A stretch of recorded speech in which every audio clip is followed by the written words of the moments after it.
Which camera? Which one do we look at? This The one. red light. Hello, everybody. Hello. We're looking at the red light, Yes. so you should be able to see us. Hello.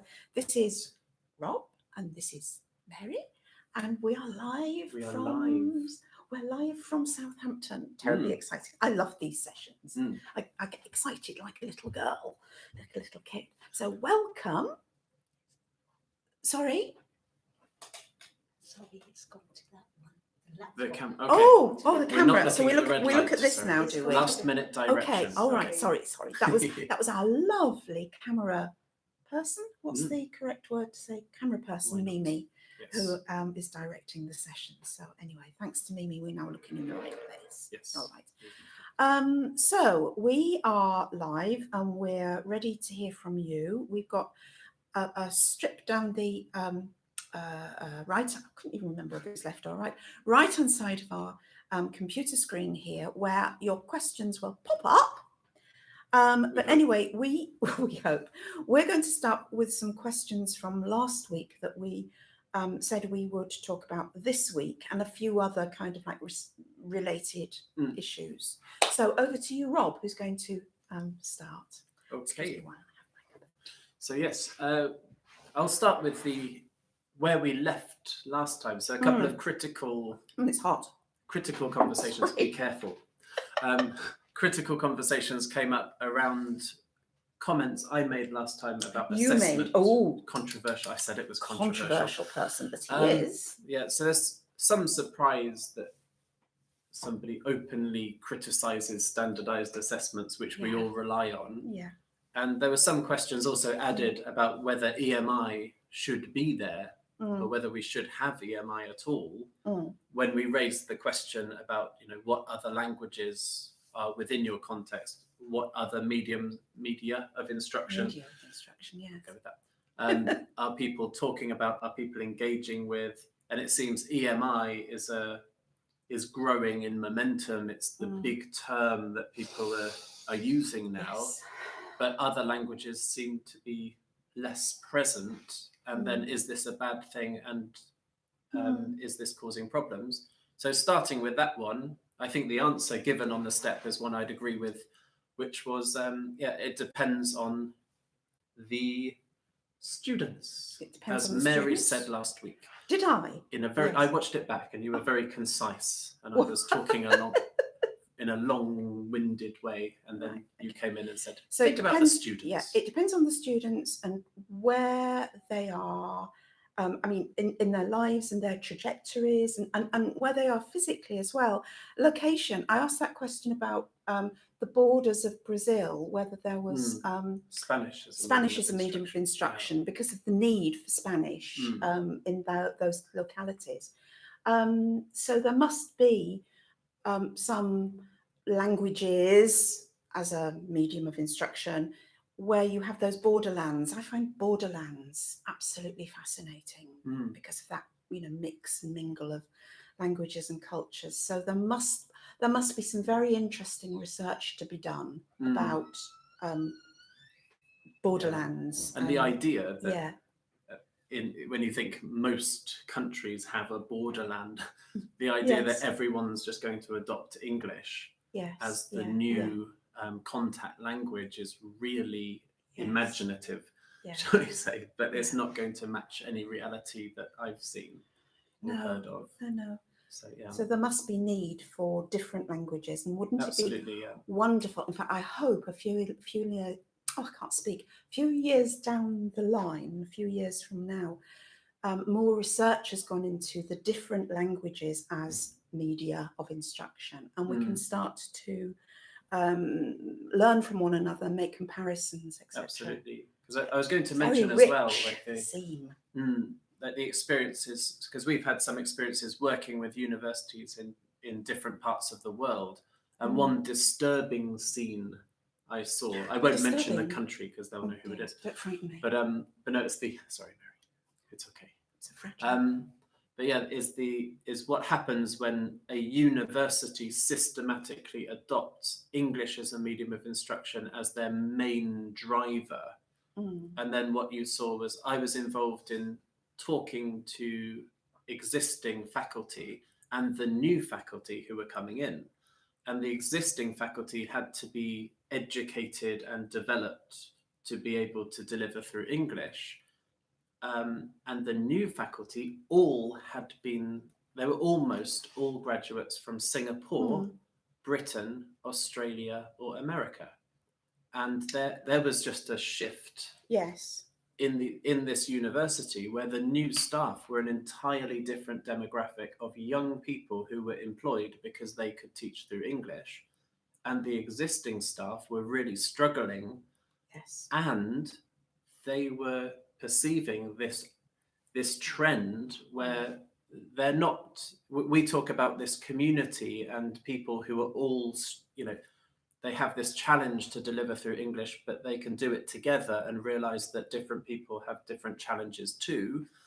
But when your university is systematically employing people with a much higher level of English than you, because they're employing them because they have a much higher level of English, yes.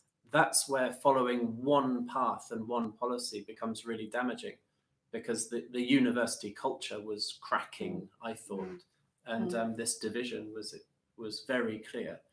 And I think that's a real shame, because I mean, that country has its history, that country has these experts who've taught there for years in their own first language, and the students' first language suddenly feel devalued. Yes. And their knowledge is not going to be disseminated in this international university because of English. So it's not really a medium of internationalization in that sense. It's a medium of standardizing who works in a university and who doesn't. Yes.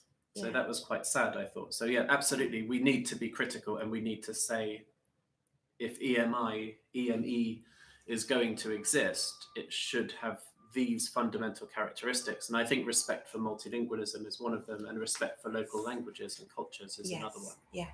Yeah. Well, just respect for everybody who's engaged in the process. I do feel for older academics who, have been working very happily in their universities, delivering through their first language, and then suddenly this kind of I don't know what metaphor I can use, but suddenly something hits them, and it's English, and they suddenly think, well, if I don't deliver through the medium of English, do I have a future here? What are my chances of promotion, and so on? Because let's face it, I think most of us teaching until quite a long age, we're in it for the duration of our lives, really, the situation being as it is. So I do feel for perhaps older people, and I don't want to bracket everybody together, but people who might find themselves in this situation, who might find themselves threatened by it. And that must be really quite a challenge for them. Yeah. And this is, again, part of the problem. I was going to link it to assessment, because the second point was about assessment, but just why I think language assessment has had a role in higher education for a very long time, based on what we know about offering visas to students and the highest likelihood of their success. But there's a real danger if we apply that to all EMI settings in all disciplines all of the time, because we will find that being used as a measure against people who might be really good experts, really good educators, who can operate with a level of English that somebody else can't, as I said last week. So you might perceive that person as having a slightly lower level of English, but they've got all of these other resources. And what's more, you have to talk about the things such as passion and enthusiasm and the ability to engage people as well, as opposed to somebody who has the right, whatever the right is, level of English on paper. Yeah, I think it's what you were saying was that it's almost like English medium education, with respect for humanity, almost, isn't it? It's like recognizing that these are human beings, and human beings communicate in different ways and very ably sometimes. And I can understand, a university's legal need like in this country, to say, okay, we can objectively say this student has the ability to study here, and we can't measure every single student that comes in. But if we're going to put an objective language measure on all the people working and studying in universities across contexts, then it is dehumanizing, and it's creating an artificial narrative on what English in university is, and it will ultimately be self-destructive, I think. Yeah. So we're being very negative. We are being. Can we bring up a positive? Let's comment? bring up a positive. Okay. There are lots of positive. There are comments lots on of the positives. on the steps. Yes, I mean, yes, and I'd really like to congratulate everybody who's participating on the positivity that's coming through and the contributions. You know, the willingness to share all of these lovely examples from of sets of sides and so on that other people might be able to use in the future. So it is a wonderful opportunity. Okay, right. What had I written down here? It sort of follows on in a way. Somebody asked us a couple of weeks ago whether EMI practice isn't in fact just good practice. And yes, I think there's a lot of validity in that point of view, but we have to add that with good practice comes the awareness of all the things that we're talking about, trying to highlight on this course, the awareness of the multicultural, multilingual community that we operate in very often. So it's like good practice, but more so. I feel, you know, with this awareness on everybody's part, awareness, you know, from us, you know, who are at the front, responsible for the teaching and learning going on, and then awareness on the students' part as well.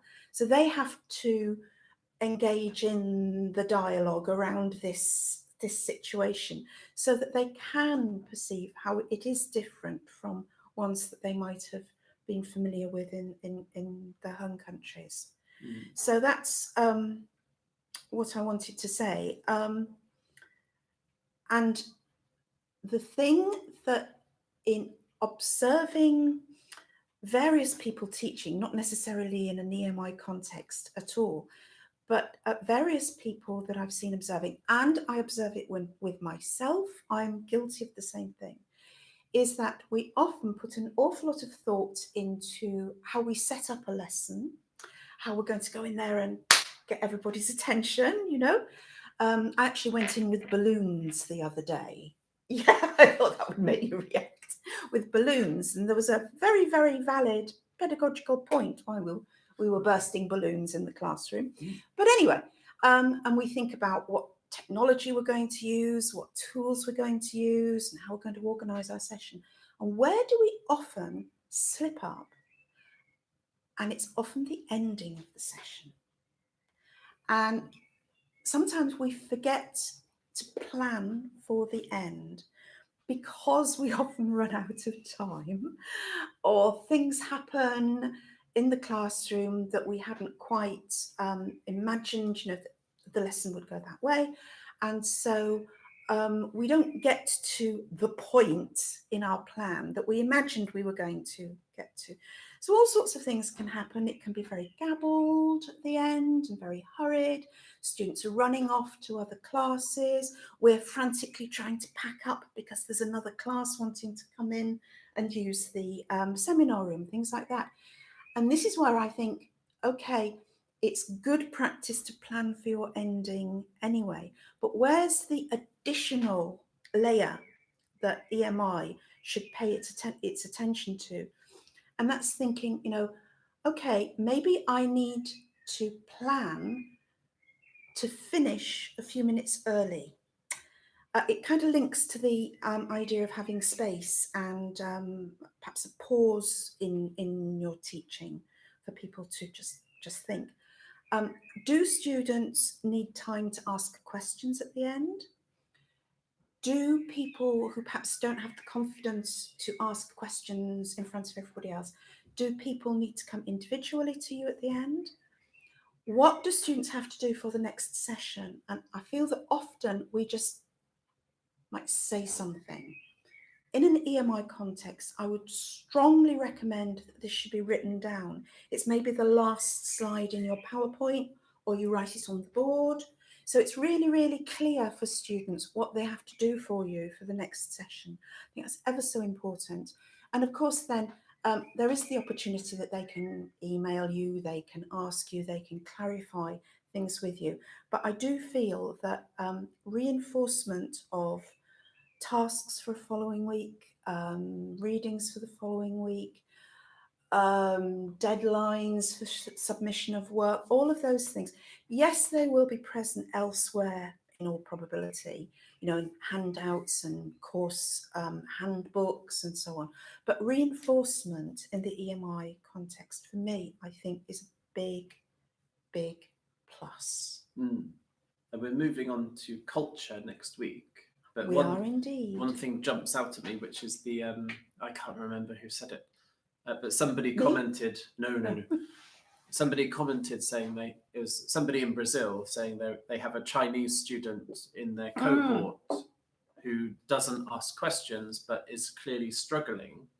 And I think, with the Portuguese content, I assume, if I remember correctly, anyway. And I thought that's very interesting in terms of space, is that when we look at cultural differences and individuals' different way of communicating, sometimes the way that we expect students to ask questions if there's a problem, that their unwillingness to communicate in the classroom becomes amplified, as we said before, when they're studying through another language and in a different setting from what they're used to. And so somebody who perhaps wouldn't naturally shout out in a lecture and say, I have a question, is much less likely to do so in Portuguese in Brazil if they're surrounded by people who might think, oh, that's not how I would expect that person to behave. So they will build stronger walls. And yet, as an educator, you need not only to create this space, but also to create mechanisms whereby these students will, if they have a question, you will hear the question, however that may be. And I think often we use language teaching methodology. We go back to how we were trained to teach languages, where if one person doesn't want to say something in a group, maybe two will. If two don't want to, maybe as a group of four, they will. And, so when you have this reflection, time for questions, maybe scaffold that, create targets for the group to come up with some questions and then try and answer other groups' questions in that kind of space in a systematic way. And then you're dealing with that student who doesn't want to speak effectively or more effectively.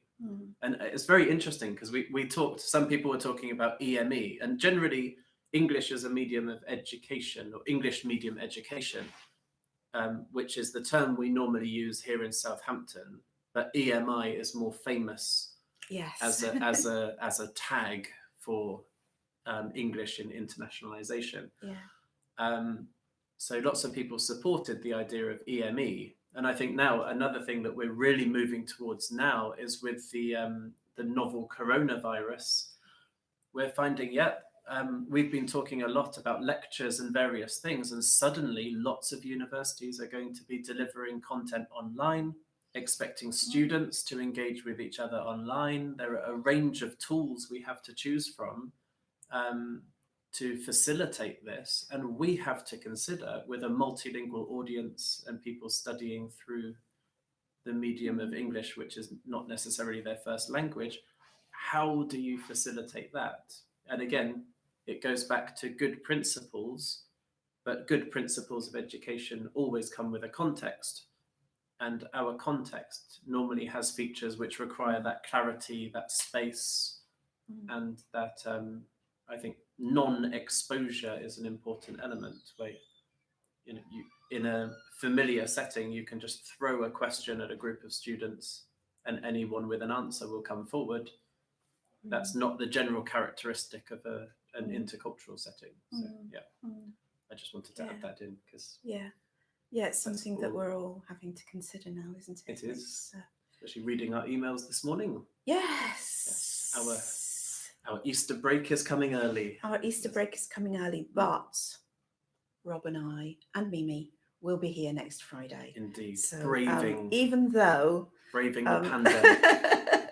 Even though, yes, the classes are being cancelled next week, we will be here for the feedback. So if anybody's still following us by then, and interesting to hear your views. If you're in a similar situation, it would be interesting to hear and give advice on what you are doing to deliver content online and to help facilitate learning, because right now this is a very important area of English medium education.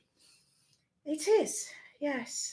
I don't think we ought to go too far down that. I mean, there are lots of things that I want to say, but I think that might be veering off what we're supposed to be doing, to be honest. Okay. So let's try and stay focused. Be focused. Sorry, when I was looking at my phone a few minutes ago, I wasn't actually, I was looking at Facebook just to see if there was anything on there, any questions on there, but I was looking at the course here, and that reminded me that you might have thought, oh my goodness, she's looking at her messages. So you could have assumed that I was doing something different, when in fact I was doing something pertinent to our discussion here this morning. And that reminded me of the large audiences, the large groups of students that we very often have to deal with. And I suspect that when we see a student looking at their smartphone, that we assume that they're doing something that we don't really want them to be doing. Whereas in fact, this is, I think, becoming the norm. And I have to guard against, oh, look, he's looking at his phone and so on. He could well be checking something on the Blackboard site. I don't know if you'd be looking up a word in her dictionary. There are lots of very, very valid reasons why a student might be not actually looking directly at you at any given moment. They could well be supporting the content of the lesson through technology rather than doing something different. And it shows how old-fashioned I am, really. I still, make the assumption that they're doing something different when probably they're not. They're actually with me in their own way. And I don't know if you've used Vivox at all very much, Rob, but I've started using Vivox, which is something that the university provides us with, which is a kind of voting system. And I have used it at the beginning of a lesson to get people's views and to get people involved. And also a couple of times in the middle or at certain points in a session to ask what people think. So if we can perhaps find ways of integrating things like that into the lesson, it kind of reassures you, especially with a large class, it kind of reassures you that people are at least voting. They're with you at that moment. I don't know if you have any tricks up your sleeve for keeping large audiences engaged, but I think for me, it's just respecting the students, that not automatically assuming that they're being naughty, but respecting students and just being more aware of what they have available for them on their phones and when they're looking at their laptops. I was really challenged. My judgment was, I thought I was very modern. Oh, really? And, Oh, he is modern compared to me. I'm very modern. But last year I had a student, part of a group presentation as well, but the second person stood up with their phone and started reading from their phone. Yeah. In an assessed presentation for the module. Yes. And that really challenged my expectations and evaluation, because my initial response was, this is the most ridiculous thing I think I've ever seen in my life, because it looks like, to me, that message says you're texting, yes, or you're playing an online game or something like that. But I met halfway. I wasn't entirely positive with the feedback. But, were you not? But I tried to understand that this is a new generation, and who knows, that might be the new TED Talks, might be people standing with their phones in future. Could be. I hope not. No. It's somehow the informality that we associate with these things, isn't it? Yeah, that's it. It was a mismatch, and that has happened to me as well. Yeah. People, looking at their notes, and I think that should be a little card index file, piece of paper with bullet points on. That's it. And we talk about language a lot and effective communication. A lot of it is identity work, and the little signals we send through what we have in our hand, the way we act, like rolling up your sleeves or not rolling up your sleeves, wearing a tie on. It's wearing a tie, wearing glasses because she can't quite see all the time. Yeah, all of these little things that we pick up. Yeah. Okay. And in an intercultural setting, obviously, we can't be sure of what signals we're sending to people, even generationally, let alone with people from around the world in our audience. So, interesting. So it'd be interesting to see what you think of some of the discussions next week on culture, when perhaps you might like to relate to us things that you've noticed or misunderstandings and so on that you could contribute, because we've never stopped learning about how to misinterpret understanding of other people's facial reactions. Something very similar where if you've written a paper and you read it, there's an inflexibility, and perhaps your writer identity is different from your interactional identity with your students. And I've seen a lot of people really struggle. We talk about effective delivery and intelligibility, which does get affected if you read something aloud to people that's written. It's harder to understand and engage with. But at the same time, there's also that inflexibility where something starts going wrong. If you're reading, you can, okay, I need to gain 5 minutes because I'm going too slowly. But it's very hard to do that with a script. It is. So okay, let's move on. I'm conscious of time moving by. What other no, I can't read your writing. I'm sorry. That's a common problem I have. What else do you have down there, Rob? I was going to mention the practicalities. I was very happy that people are... The example lectures from last week, the example slides and the discussion around that is really good. And around the written versus spontaneous communication in class. I think it's really good because we have the theory, and lots of people discuss best practice without examples and without really showing how that works in practice. And I think we've got some really good examples from different fields about what this looks like and feels like in practice from people who work in those fields. And I just wanted to say, I think that's really good. And I think a big part of learning to be an effective educator or a more effective educator is often found in the practical discussions around what you're going to do and why you're going to do it, rather than in, say, like a toolkit of this method, and I'm going to do this, then this, then this, and the class will work. I feel that's the initial teacher training, kind of the first steps on the ladder. And I think lots of people here are really engaging at the higher level, where we can start to appreciate, as you said, enthusiasm, nuance, the way people express personality and use their own sort of their own history and identity to teach more effectively. I think that's amazing when people do that. Yeah, and it does come with time and practice, doesn't it? We need our teacher training courses to get us going, to give us frameworks, to give us something to fall back on. But then we get to a point where, with our experience, we can just forget a little bit of it. And we're not really forgetting it because it's embedded deep inside of us. So we're possibly conforming to things that we've been trained to do and learnt to do with our own experience.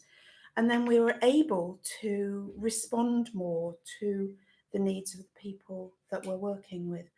And I always think it's lovely when you can get to that point that sometimes when something goes wrong, like you forget your lecture notes or you forget something, so you're not actually prepared to do the class that you thought you were going to do. So you have to act in a kind of emergency way. And then that actually turns out to be more successful than this beautiful thing that you planned. You were telling me about something, weren't you? Yes, good memory. I was, yeah. Well, it was only 5 minutes ago. Not 5 minutes ago. It was a bit long. But yeah, I was saying that there was one time when I very professionally, left my USB stick in my computer at home. I've done that. Turned up to do a lecture and then realised I'd have to do a spontaneous workshop instead. And it was this was at master's level. So I decided to focus on, we were covering English as a lingua franca anyway, but we focused on English as a lingua franca in education, so kind of synthesizing ideas, looking at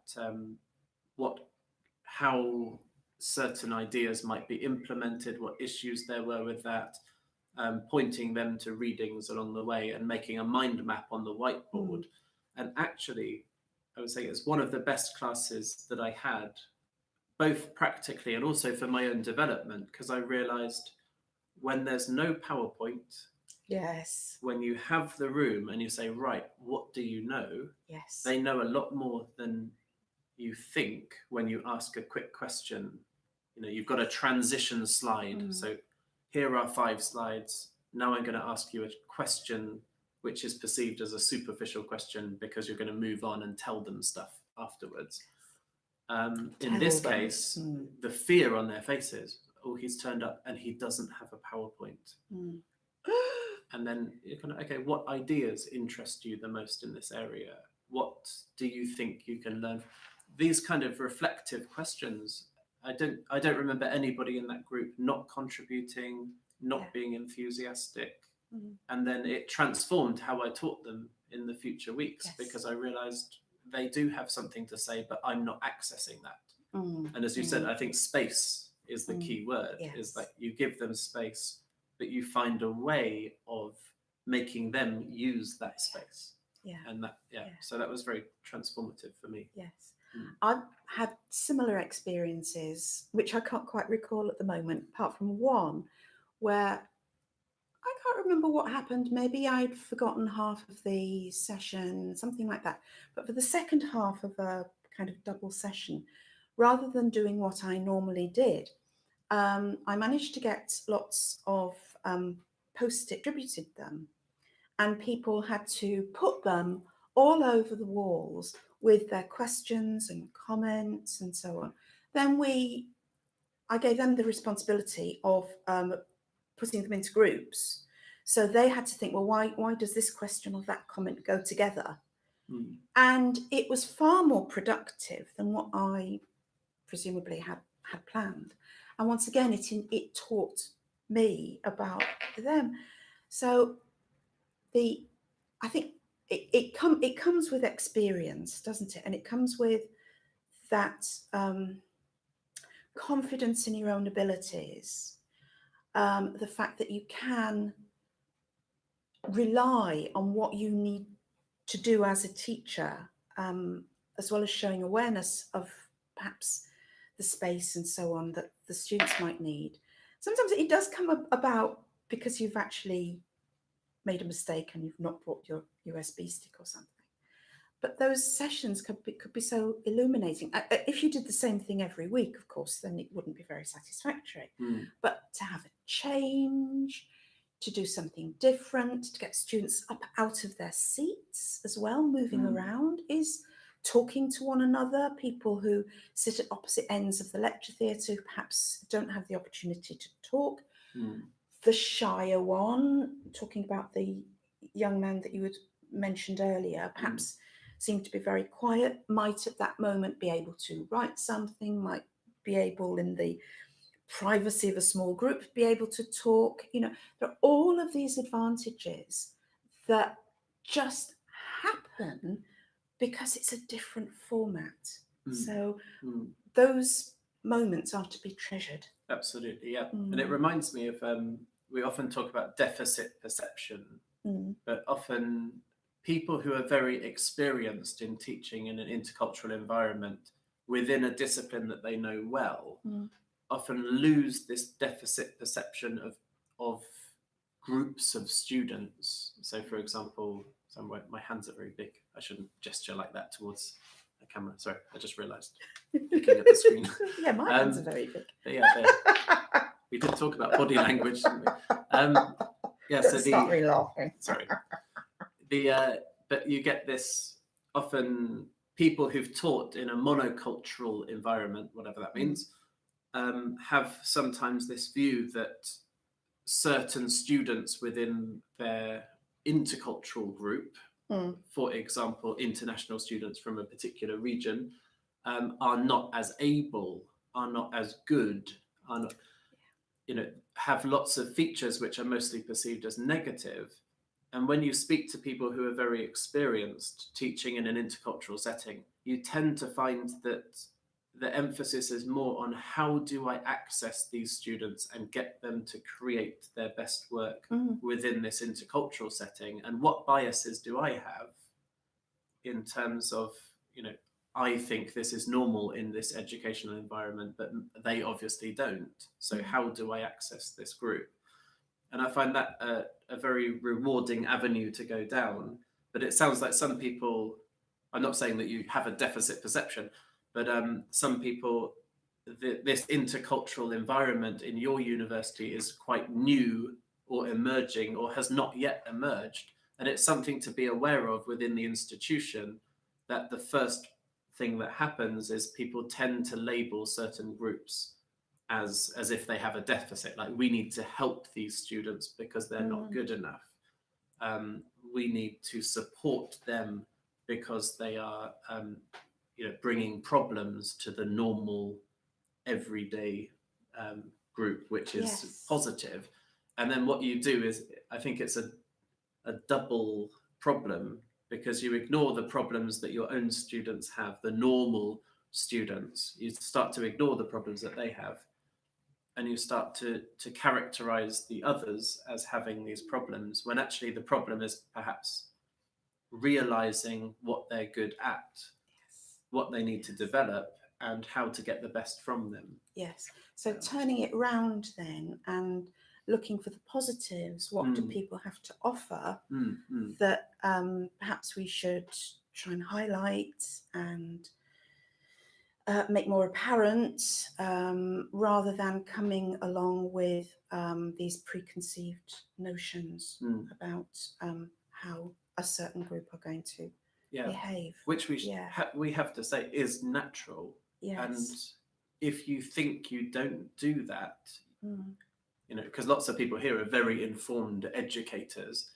but I think I'm a very informed educator, but I still think some things are normal, and I get challenged every year. I find myself having to reflect.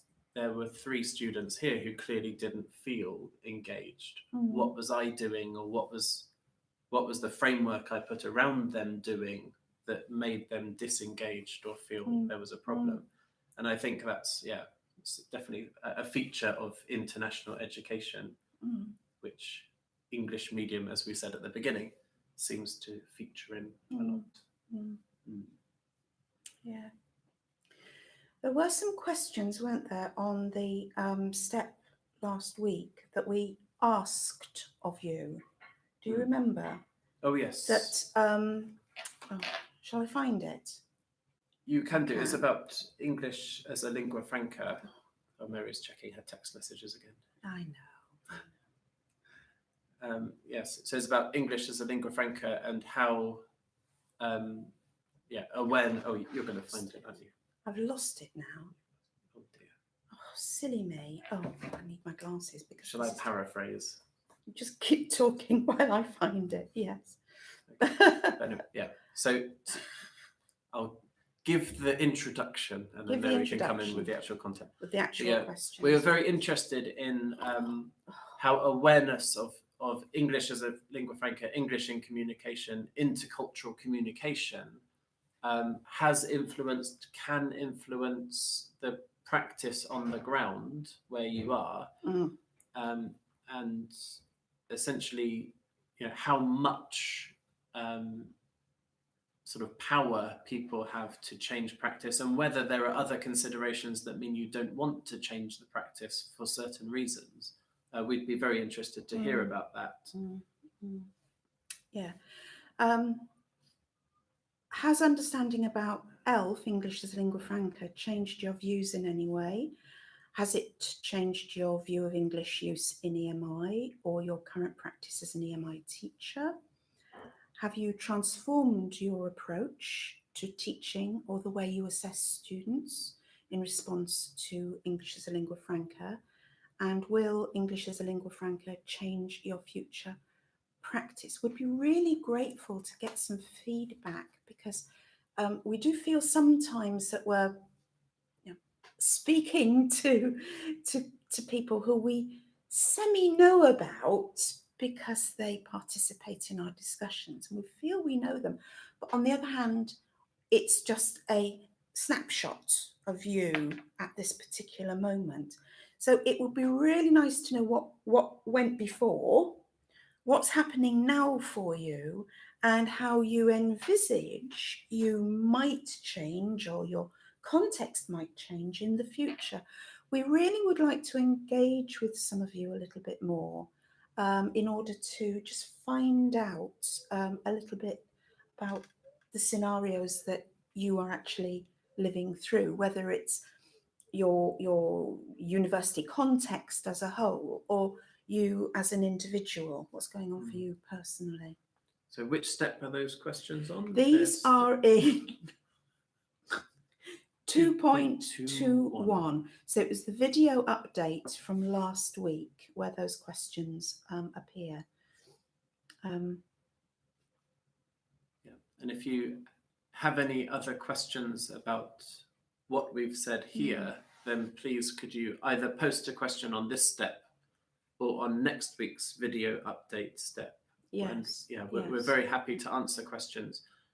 Quite often we tend to get some practical questions because we have a lot of discussion, because to be honest, as we keep saying, we're very cautious about giving answers when we haven't asked the right questions to say these are the answers for you in your context. But some questions, perhaps if you could post them early, generate some discussion among your colleagues on this course around anything you like, but often around practical considerations. What can you do to achieve this? What can we do to achieve that? Then we might find that generates some discussion, and then we can input some of the maybe practical elements and advice that might have been, or you might think has been missing so far. Yeah, because we don't prescribe. No. Can we just, sorry, Rob and I are just going to talk to one another for a minute. I think you're going to call me Rogerio. Right, well, I know, that was at the back of my mind. Have we answered Rogerio's questions here? Because you said, I'll try to remember to answer them when we film the video on Friday. That was last week. Yes. So have you covered all of the things that you wanted to say there? I think so. There is the element of language support, which I think I answered in a very fuzzy way. Yeah. But again, because contexts require it to be fuzzy, because you need to know the problem before you can support the problem. Yeah. But so the question was added on at the end: how could we support the language difficulties of students? And I think consider blended learning, consider that support doesn't come from one source, consider the assessments. Are you disadvantaging people based on things other than the learning objectives. Yes. And consider the learning objectives. Are the learning objectives creating a challenge that you don't intend? And then by assessing them, you're perhaps, like I mentioned bias before, but you're coming in with an assumption that the multilingual second language speakers coming into your program are doing the same thing as everyone has done before, that they have the same goals as everyone has had before. And I think internationalization should shake the foundations of what you're doing. It should make you reconsider, is this module designed as it should be? Are my learning objectives correct in the global age? I like that term. I'm not sure. Not sure what it means, but I'll use it. So basically reassessing everything from top to bottom, putting pressure on the university to provide facilities that are necessary for the students, from the library to the international office. There are always some people in the university who make big decisions about where budgets go. And sometimes we try to deal with problems in our own little way. Yes. I think, what can we do about this? But actually, maybe you should be projecting back and saying, well, if this is the strategy of the university, this is the target, we need to support this properly. We need support from an online virtual learning environment, library staff, support staff, English language teaching staff, ideally different language staff, and as well as the content deliverers. So it's a unified, and you need time to do that. You need time to collaborate and integrate. Yeah, I've been reading recently just one or two instances where the English language teaching support has been working more closely with the lecturers who deliver the content. And of course the perennial question comes up about, to what extent does the English language teacher need to know, to be familiar with the content of a given course?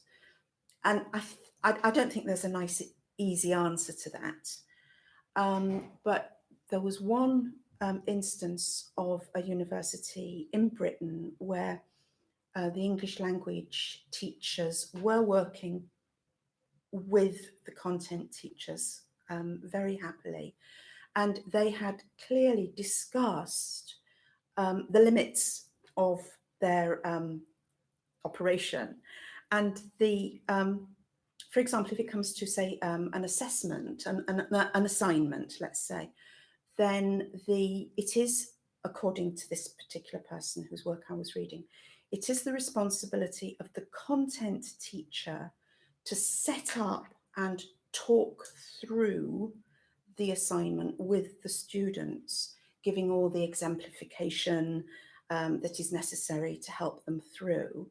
But the English language teacher was actually physically present at the same time and was then able afterwards to go through it with the students. Because let's face it, sometimes assessments and assignments can be written in assignmentese, that very specialized language of writing assessments, which once again is kind of like specialized field. You have to learn how to write your assignments. There are certain words that are used, etc. So this can be quite impenetrable to some students. So the English language teachers were talking through the requirements of the assignment with the students who are from different backgrounds and so on. And this seemed to be working, but of course it's time consuming and very, very costly. So I think we're talking about an ideal world. There must, probably be ways of simplifying that. But, people in various institutions all over the world are giving time and thought to these issues. So one can foresee some very interesting research coming through in the next few years that will help people on a practical level to solve some of the difficulties and to increase their awarenesses of these things. So yes, it involves the whole university, doesn't it? And everybody involved. I love using the word holistic. It's one of my words. So it is a holistic approach to supporting the needs of everybody who is involved in EMI. Yeah, and and also between institutions. You mentioned research, but it's about also reading, listening, and considering what's happening elsewhere, because other people have had the same problems you've had and probably have answers that are useful to you. Yes. Even though contexts are different. So Yes. Okay. I think it's nearly time to. I think it is. So. Time to say goodbye. Time to say goodbye. As the song says, yes. I won't burst into song. The sun's shining at the moment, and we don't want it to rain. No. It's Friday the 13th. It's Friday the 13th, yes. I don't know if you're very superstitious, but in theory, it's quite an unlucky day. Yeah. But the sun's shining, so the sun is looking down on us and protecting us. Not as much as where most of you are. No, but never mind. No. For us, this is a sunny day. Okay, yeah. So, all right. Yeah. As we said, if you have any questions or comments on what we've said, please post them here.